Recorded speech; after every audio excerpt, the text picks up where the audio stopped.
Press वार्ता बुलाई गई है, क्या मोटिव है? देखिए, आज जो प्रेस वार्ता बुलाई गई है वो साहिब कमाल श्री गुरु गोविंद सिंह जी के प्रकाश पर्व के उपलक्ष्य में बुलाई गई है। श्री गुरु गोविंद सिंह जी दुनिया में जब से दुनिया शुरू हुई है, शुरू से लेकर जब तक अंत होगा दुनिया का, ऐसा ना कोई धरती पे आया है अवतार, ना आएगा। श्री गुरु गोविंद सिंह जी ने सर्व कला संपन्न थे और अगर उनके जीवन की बात करें तो उन्होंने अपने जीवन काल में सिख धर्म की स्थापना करी, जो आज सिख समाज पूरे दुनिया में अपनी सेवा के लिए, अपने लंगर के लिए जाना जाता है। आज वो सिख समाज की स्थापना श्री गुरु गोविंद सिंह जी ने करी, जिसकी नींव गुरु नानक देव जी ने रखी थी। और गुरु गोविंद सिंह जी ने अपने जीवन में जितने भी युद्ध लड़े, सभी युद्धों में विजय हासिल करी, योद्धा भी थे और लिखारी ऐसे थे कि उन्होंने श्री गुरु ग्रंथ साहिब जी की रचना की अपने श्री गुरु गोविंद सिंह जी ने। और बलिदान की बात करें तो उन जैसा कोई बलिदानी नहीं, उन्होंने अपना सर्वंश वार दिया पूरे। और किस लिए वारा? लोग कहते हैं लड़ाई होती है जोरू के लिए, जर के लिए, ज़मीन के लिए, लेकिन उनकी लड़ाई इन सब चीज़ों से अलग थी। उनकी लड़ाई थी मानवता के लिए, हक के लिए। उन्होंने जितनी भी अपने धर्म को बचाने के लिए, मानवता को बचाने के लिए, उनके पिताजी ने श्री गुरु तेग बहादुर साहब जी ने हिंदू धर्म को बचाने के लिए अपना बलिदान दिया। गुरु गोविंद सिंह जी ने उसी बलिदान की कड़ी में आगे बढ़ते हुए अपने चारों पुत्रों को, 2 पुत्र उनके जंग में शहीद हो गए और 2 पुत्र जब उन्हें कहा कि इस्लाम कबूल कर लो या फिर हम तुम्हें दीवारों में जिंदा चिनवा देंगे, भयंकर यातनाएं देके उन्हें जिंदा दीवारों में चिनवा दिया, छोटे छोटे 7 साल के और 9 साल के बच्चों को। लेकिन फिर भी उन्होंने इस्लाम कबूल नहीं किया, तो धर्म परिवर्तन नहीं किया। तो ऐसे गुरु गोविंद सिंह जी, जिनके छोटे बच्चे 7 साल के बच्चे भी इतने इतनी ज़्यादा उनमें ज्ञान था, इतनी ज़्यादा समझ थी कि वो उन्होंने अपने धर्म पे पक्के रहे। उन्होंने मरना कबूल कर लिया लेकिन धर्म परिवर्तन नहीं किया।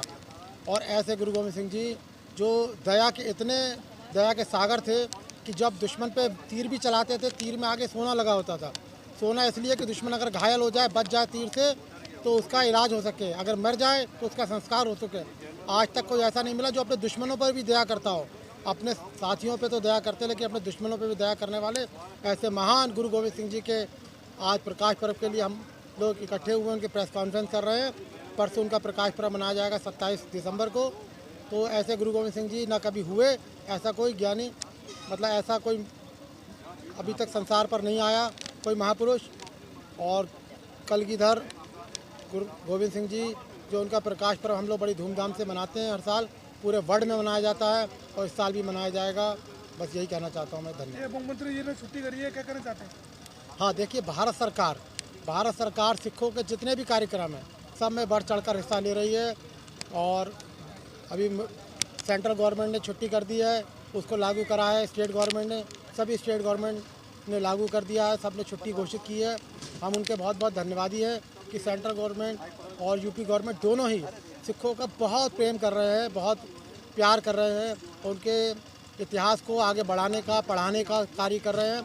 हम सिख समाज उनका बहुत आभारी है और बहुत धन्यवाद करता है उनका। और माननीय योगी जी की अगर बात करें तो योगी जी तो सिखों को बहुत प्यार करते हैं, अपने हाथों में गले में लेके प्यार करते हैं। कल मुझे भी माननीय मुख्यमंत्री जी के निवास पर जाना है, उनके यहाँ कार्यक्रम है, उसमें हम लोग सब सिख समाज से बरेली के कुछ लोग पहुँच रहे हैं, उसमें मुझे जाना है। मुझे बहुत अच्छा लगता है कि जब योगी जी सिख समाज को इतना प्यार करते हैं, सच में वो संत भी हैं और सिपाही भी हैं। जो सिखों का जो सिद्धांत है गुरु गोविंद सिंह जी ने दिया कि हमारा जो सिख होगा वो पहले संत होगा फिर सिपाही होगा। संत सिपाही इसलिए कि जब एक डॉक्टर के हाथ में जैसे चाकू होता है तो वो मरीज का चीरफाड़ करके उसका इलाज करके उसे स्वस्थ करने के लिए कामना करता है, ये संत रूप है। और एक अगर डाकू के हाथ में चाकू होता है तो वो आपका जो सामान है सब छीनने की कोशिश करता है, आपको मर्डर करने की कोशिश करता है। तो इसी तरह उन्होंने हमें संत बनाया है। अगर हमारे हाथ में हथियार है, कृपाण हमें दी, 5 ककार दी, कृपाण दी, तो हमें इसलिए दी कि हम अपनी रक्षा कर सकें और जो मजबूर है, जो लाचार है, उनके अत्याचार हो रहा है, उनको बचा सके। इसलिए गुरु गोविंद सिंह जी ने ऐसा खालसा पंथ सजाया कि हम लोग उनके ऋणी हैं और धन्यवाद करते हैं सभी का। बहुत बहुत धन्यवाद आपका।